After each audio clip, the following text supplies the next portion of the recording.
Hey everybody, we are back with Aquaculture, and this is a quick look at fish feeding in the middle of the farm, outside, inside, how to look at satiation feeding versus a fixed rate. Enjoy!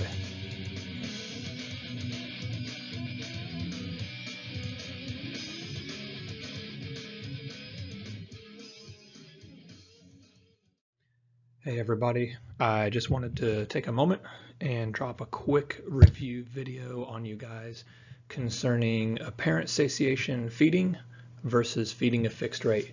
This is something that came up from one of the students the other day following the topic that was covered in lecture, and I covered it down on the farm, but I didn't post anything on it.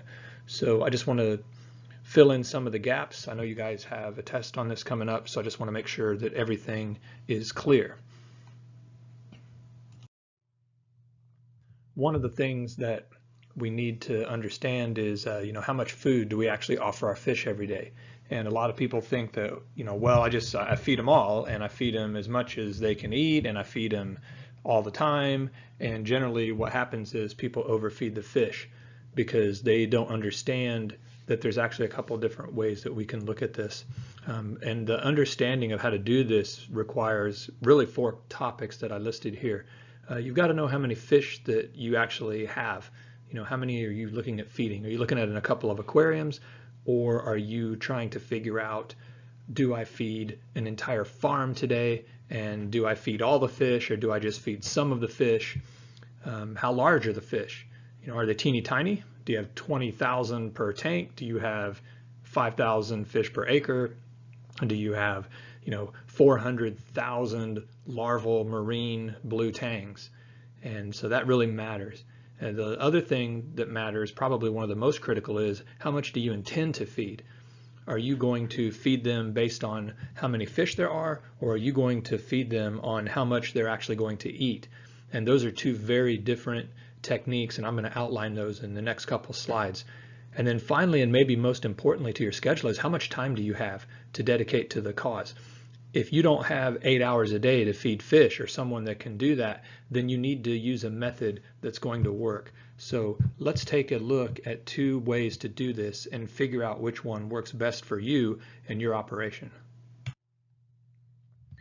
The first idea is this concept that we feed a specific amount, and we feed the same amount every day. We don't deviate. We feed a certain percentage of the fish's body weight per day. That's what we call a fixed rate. You can do this pretty easily.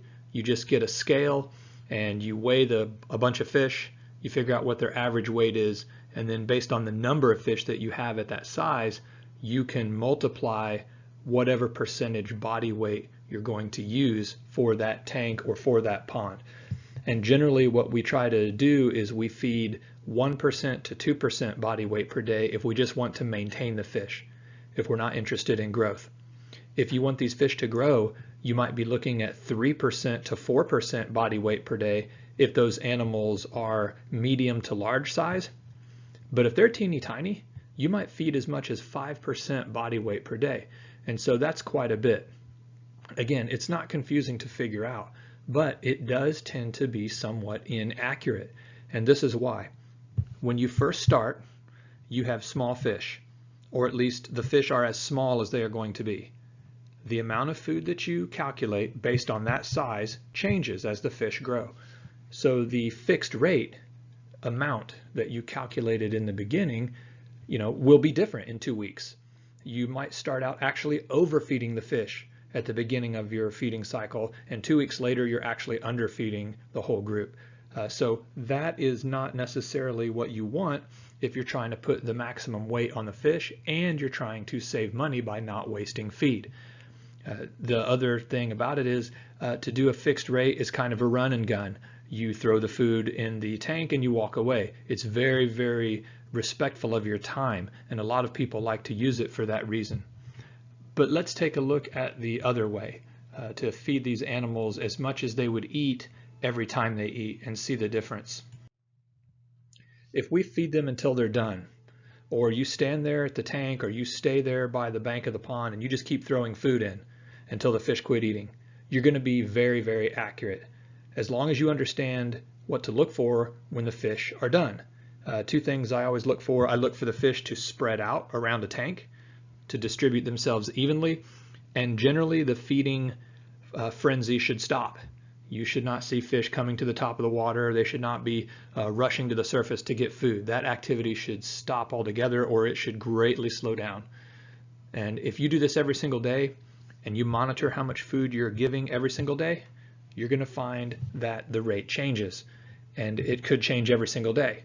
It changes according to the weather. It changes according to the mood of the person feeding the fish. I know that sounds strange, but that can happen.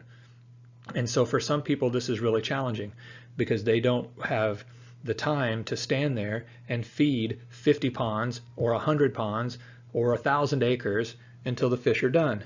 And that's an unfortunate thing because they're probably missing out on a really good growth opportunity. But even though it's highly accurate and it's self-correcting, it doesn't work for everyone.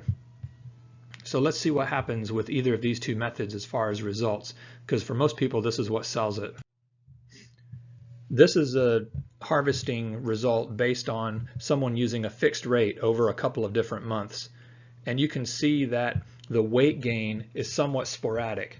Although the general trend is an increase, you have pulses of weight gain.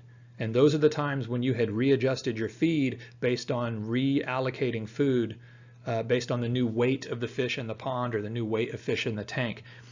Now, normally in an environment that's small, you might readjust food every week or every 2 weeks, but the general trend here would be the same. And you're going to waste food on the front end probably because you're overfeeding. You're going to waste food on the back end because you're underfeeding. And this is reflected in the amount of growth. The growth is very stepwise. Now, if you look at the results for apparent satiation here, you can see it's fairly linear. This is much more what we would expect on growth as far as what, any kind of weight gain these fish are going to have, because you're self-correcting every single day. You're not wasting any food either, so it's going to be really kind to your feed cost of your operation.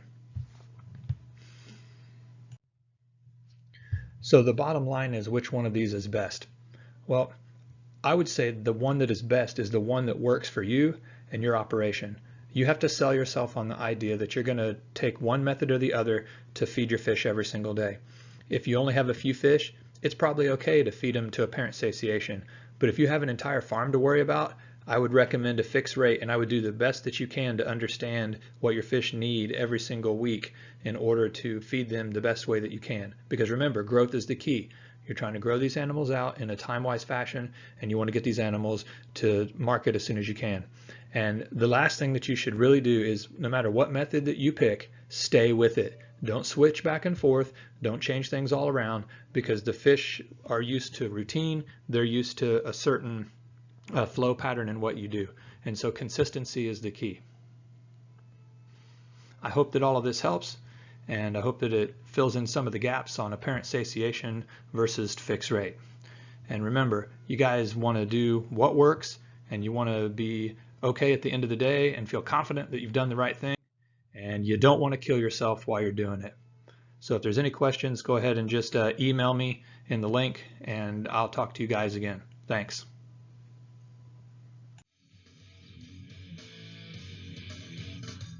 This has been Aquaculture, another look at one of the technical concepts of aquaculture students at Hillsborough Community College. Thanks for listening.